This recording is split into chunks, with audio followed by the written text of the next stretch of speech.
کہتے ہیں ظہر عصر کی نماز میں امام صاحب بلند آواز میں تلاوت کیوں نہیں فرماتے جبکہ باقی تمام نمازوں میں بلند آواز سے تلاوت کرتے ہیں؟ کیوں جی امام صاحب کیوں نہیں کرتے ایسا؟ بھی کیا چکر ہے؟ گلا بیٹھ جاتا ہے؟ ہاں جی، اللہ آپ کو جزائے خیر دے۔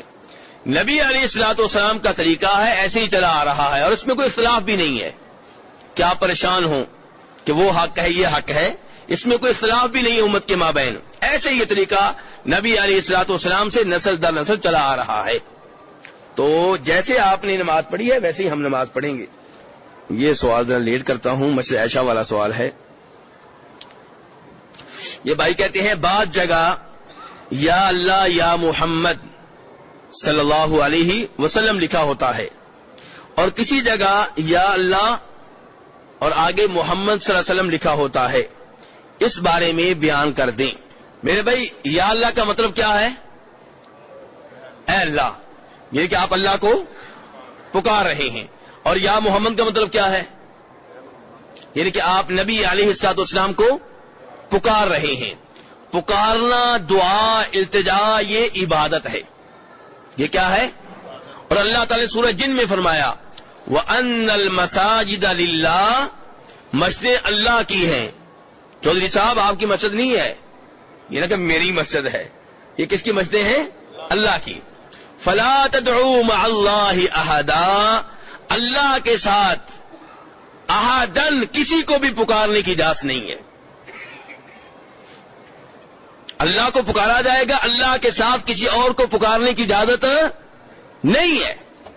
یہ اس قرآن میں ہے، یہ آیت صبح و شام آپ جس کی تلاوت کرتے ہیں، جو نبی علیہ الصلوۃ والسلام کے اوپر نازل ہوا ہے۔ فلا تدعوا مع اللہ احدا، کہ اللہ کے ساتھ کسی بھی اور کو پکارنے کی اجازت نہیں ہے، چاہے کوئی جن ہو، چاہے کوئی فرشتہ ہو، چاہے کوئی ولی ہو، چاہے کوئی نبی ہو، چاہے کوئی شہید ہو، کسی کو بھی پکارنے کی اجازت نہیں ہے۔ اس لیے نبی علیہ الصلوۃ والسلام کو پکارنا غلط ہے۔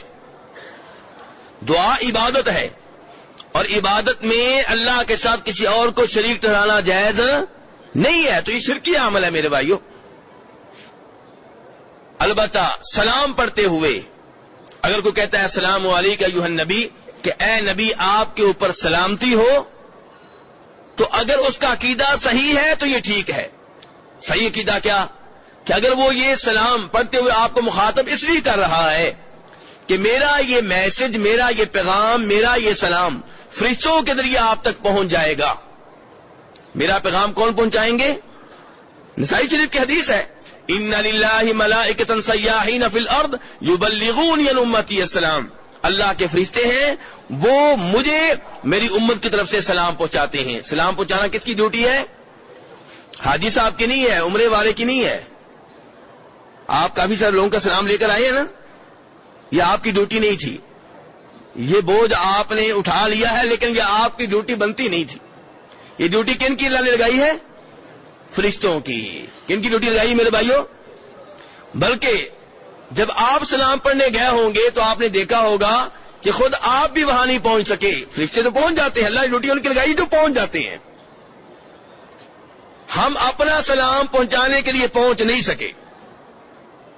سلام پڑھنے گئے تو آگے دیوار تھی، دیوار میں ویسے کھڑکی وغیرہ تھی، سوراخ تھا، لیکن مسئلہ یہ ہے کہ جو آگے دیوار ہے اس میں کوئی کھڑکی نہیں، کوئی سوراخ نہیں ہے۔ پھر اندر ایک اور دیوار ہے، اس میں کوئی سوراخ، کوئی کھڑکی، کوئی روشن دان نہیں ہے۔ پھر آگے قبر کی مٹی ہے۔ تو میرا اور آپ کا سلام ڈائریکٹ نہیں پہنچتا، فرشتوں کے ذریعے پہنچتا ہے، تو کسی کا ہم کیسے پہنچائیں گے؟ تو اللہ نے ڈیوٹی کن کی لگائی ہے؟ جو پہنچ سکتے ہیں۔ کن کی لگائی ہے؟ جو پہنچ سکتے ہیں، فرشتوں کی لگائی ہے۔ تو فرشتے سلام پہنچاتے ہیں۔ تو اگر کوئی سلام پڑھتے ہوئے آپ کو اس لیے مخاطب کرتا ہے کہ میرا یہ میسج فرشتوں کے لیے پہنچ جائے گا، تو مخاطب کرنے میں کوئی حرج نہیں ہے۔ لیکن اگر عقیدہ غلط ہے کہ آپ حاضر ہیں، آپ موجود ہیں، آپ سن رہے ہیں، آپ آج لاہور میں آئے ہوئے ہیں، کل ملتان میں جائیں گے، پرسوں دلی جائیں گے، عالم الغیب ہیں، اگر ایسے عقائد ہیں تو پھر سلام پڑھنا تو بہت بات کی بات ہے۔ پہلے ان غلط عقائد سے توبہ طیب ہوں۔ یہ قرآن و حدیث کے منافی عقائد ہیں، قرآن و حدیث کے مطابق نہیں ہیں۔ تو میرے بھائیو اس لیے صحیح عقیدہ ہونا چاہیے۔ اس کے بعد بھائی کا سوال ہے کہ یا اللہ اور محمد صلی اللہ علیہ وسلم.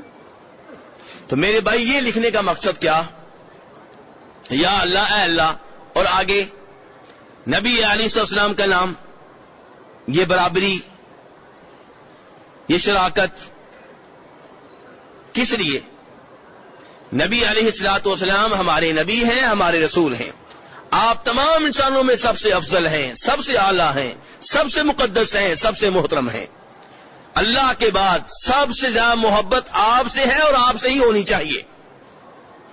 لیکن عقیدے کے معاملے میں احتیاط کریں، اور یہ احتیاط خود آپ نے ہمیں سکھائی ہے، کسی اور نے نہیں سکھائی.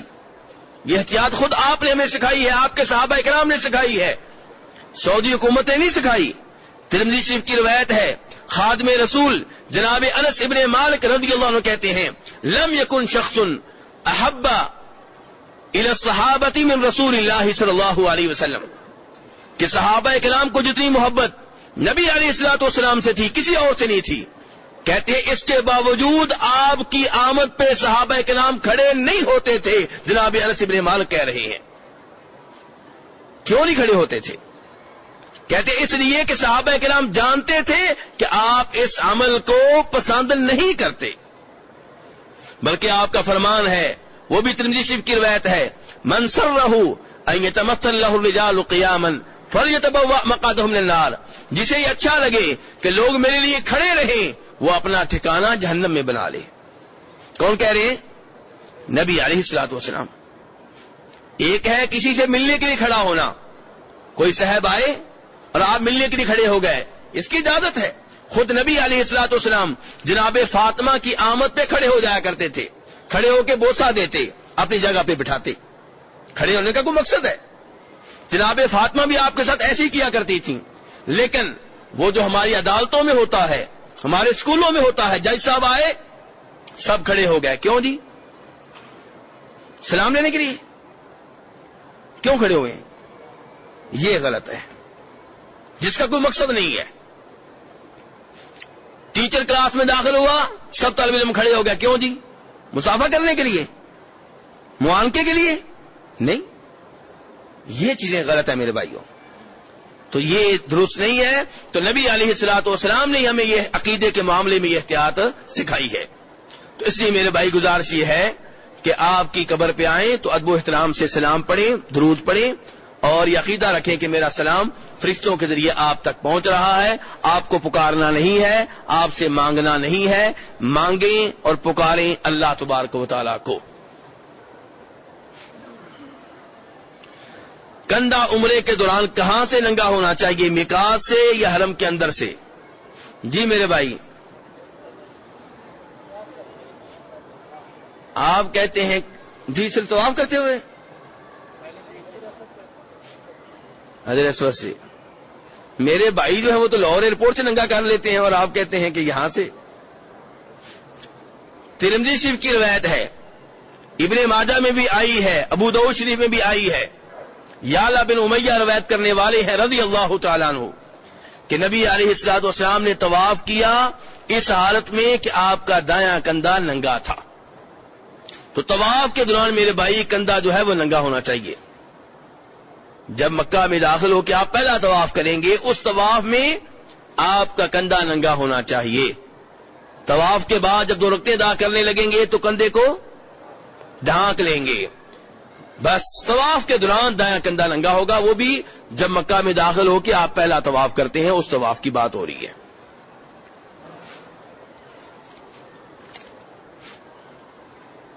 کیا یزید کو رحمت اللہ علیہ کہہ سکتے ہیں؟ یہ سوال تھوڑا سا میں لیٹ کرتا ہوں، اس کے اوپر کافی ٹائم لگے گا.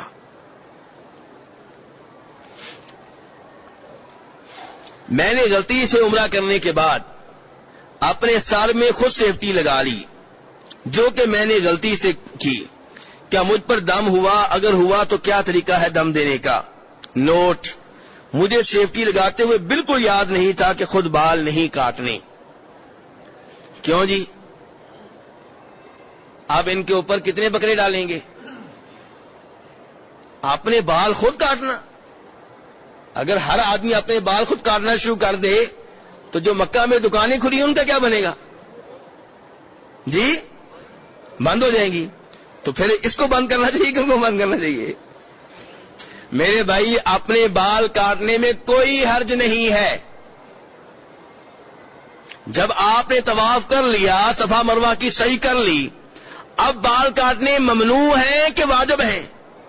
واجب ہیں، عبادت ہیں، نیک عمل ہیں. اب منع نہیں رہا یہ کام.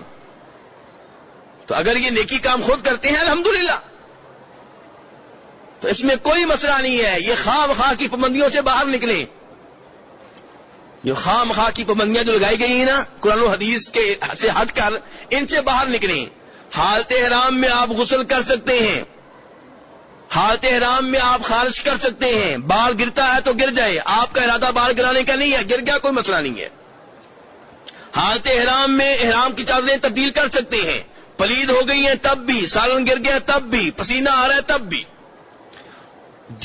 جن 2 چادروں میں آپ نے ایک عمرہ کیا ان میں کئی ایک عمرے کر سکتے ہیں. جن 2 چادروں میں آپ نے عمرہ کیا ان میں کوئی اور بھی عمرہ کر سکتا ہے. دھونا ضروری درمیان میں نہیں ہے، الا یہ کہ پلید ہو جائیں. پلید ہو گئی ہے تو اتنا حصہ دھونا ضروری ہوگا جس حصے کے اوپر پلید شے لگی ہے. یہ خواہ مخواہ کی پابندیاں آپ کی طرف سے لگائی گئی ہیں نا، ان کی کوئی حیثیت نہیں ہے. وہ کتابیں پڑھا کریں جن میں حوالے ہوں مسئلے کے. یہ نہیں کہ وہ کتاب ایسی ہے جس میں ایک بھی حوالہ نہیں ہے. کئی ایسے فتاوا دیکھے گئے ہیں کہ پوری جلد میں قرآن کی کسی ایک آیت کا حوالہ نہیں ہوتا، بس سوال ہوتا ہے جواب. کہاں سے جواب دے رہے ہیں مولانا صاحب؟ کوئی دلیل نہیں ہے. نہیں میرے بھائی، آپ عقل مند ہیں، آپ سمجھدار ہیں. دیکھا کریں کہ یہ مسئلہ بتایا گیا، حوالہ کس کتاب کا ہے؟ بخاری کا ہے، مسلم کا ہے، قرآن کا ہے؟ کہاں سے آئی ہے یہ بات؟ دلچسپی لیں گے تو آپ کو معلومات ملتی چلی جائیں گی. میں یہ نہیں کہتا کہ ایک ہی دن میں آپ عالم دین بن جائیں گے، لیکن دین کا علم لینا یہ خود ایک عبادت ہے. تو آپ دلچسپی لیا کریں کہ یہ مسئلہ کہاں سے آیا. سجدہ میں اس انداز سے کرتا ہوں، یہ کہاں پہ آیا ہے، پتہ ہونا چاہیے انسان کو. تو بہرحال اس بھائی کے اوپر کچھ بھی نہیں ہے. اللہ اکبر. یہ سب سے پہلے سوال سے پہلے بھائی نے لکھا ہے 786. کیا لکھا ہے؟ 786. یہ 786 کیا ہے؟ انہوں نے کسی کا قرض دینا ہے کہ مجھے پیسے دینا چاہتے ہیں یا مجھ سے لینا چاہتے ہیں؟ یہ کیا چکر ہے جی؟ بسم اللہ کی جگہ پہ لکھتے ہیں، کیوں جی؟ جی اونچی طرح. ہاں جی، نہیں آپ نے تو جواب دینا شروع کر دیا. پہلے سوال ہو رہا ہے. فی الحال آپ کی بات اچھی ہے لیکن فی الحال سوال ہو رہا ہے کہ لکھنے کا مقصد کیا، مجھے یہ سمجھنے کی ضرورت ہے بس. جی بسم اللہ لکھنی نہیں آتی. اچھا صحیح. اور تو بسم اللہ نہ لکھنی آتی ہو تو 786 سے کام چلتا ہے. اس کا مطلب یہ ہے کہ بسم اللہ پڑھنی نہ آئے تو مرغی ذبح کر سکتے ہیں 786 پڑھ کے. جی اور ایسے ہی نماز کی بھی کوئی ترتیب بنا لیں. جس کو نماز پڑھنی نہیں آتی اللہ اکبر کی جگہ پہ وہ 785 کہہ دیا کرے، ٹھیک ہے. سمی اللہ لمن حمیدہ کی جگہ پہ وہ 1000 کہہ دیا کرے، کام چلتا رہے گا. یہ شیطان کے دھوکے ہیں مسلمان کو ثواب سے روکنے کے لیے کہ کہیں اس کو ثواب نہ مل جائے. اور کئی بھائی کیا کہتے ہیں، جی ہم بسم اللہ اس لیے نہیں لکھتے کہ ورقے جو ہیں وہ نیچے گلی میں گر جاتے ہیں، توہین ہوتی ہے، تو اس لیے ہم 786 لکھ دیتے ہیں. کیوں جی؟ یہ ادھر معقول ہے جی؟ پھر تو قرآن پاک چھاپنے بند کر دیں. کسی نہ کسی بچے سے گر سکتا ہے، جو چھاپ رہے ہیں ان سے گر سکتا ہے، توہین ہو سکتی ہے. نبی علیہ الصلوۃ والسلام نے کافر بادشاہوں کو لیٹر لکھے جن سے یہی امید تھی کہ وہ پھاڑ دیں گے. اس میں قرآن کی آیتیں لکھی، اس میں بسم اللہ لکھی. اور آپ کے کئی لیٹرز کو کافر بادشاہوں نے پھاڑا، ٹکڑے ٹکڑے کیا. آپ نے تو صحابہ کرام سے نکاح بھی آئندہ ہم بسم اللہ نہیں لکھیں گے کیونکہ گستاخی ہو رہی ہے. یہ ادب و احترام کا جو نیا انداز نکلا ہے بڑا عجیب و غریب ہے. اس ادب و احترام کی وجہ سے قرآن پاک لوگوں کے لیے پڑھنا مشکل ہو گیا ہے. بس میں قرآن پاک اگر پاس ہوا تو کسی کی پشت ہو جائے گی، جی قرآن پاک کے شریف پاس نہ رکھو، تلاوت نہ کرو، گانے سنتے رہو، لیکن یہ کام نہیں کرنا کہ قرآن پاک پاس ہو. سعودیہ میں الحمدللہ صورتحال نہیں ہے. گاڑی میں قرآن پاک، جیب میں قرآن پاک، جہاں موقع ملا پڑھنا شروع کر دو. اور اب تو کئی لوگ سوال کرتے ہیں جی موبائل میں قرآن پاک رکھ سکتے ہیں؟ کیوں نہیں رکھ سکتے جی؟ کس لیے نہیں رکھ سکتے جی؟ اس میں گانے ہوتے ہیں تو گانے نکال دو، گانے نکال دو. اور اگر نہیں نکالتے تو قرآن پاک کو کیوں نکالتے ہو؟ آپ کے سینے میں بھی گانے بھی ہیں، قرآن بھی ہے، وہاں سے بھی قرآن پاک کو نکال دو. تو میرے بھائی کہنے کا مطلب یہ ہے، یہ 786 لکھنا بالکل غلط ہے اور یہ بے ادبی ہے صحیح معنوں میں. آپ کو کس نے بتا دیا کہ 786 بسم اللہ کا متبادل ہے؟ کس آیت میں آیا، کس حدیث میں آیا؟ تو میرے بھائی اس سے توبہ طیب ہو جائیں. بسم اللہ کی جگہ پہ بسم اللہ لکھیں. آپ کا کام ہے بسم اللہ لکھنا، اور جس کے پاس ورقہ جا رہا ہے اس کی ذمہ داری ہے اس کی حفاظت کرنا. اگر نہیں کرتا قصوروار وہ ہے، آپ نہیں ہیں.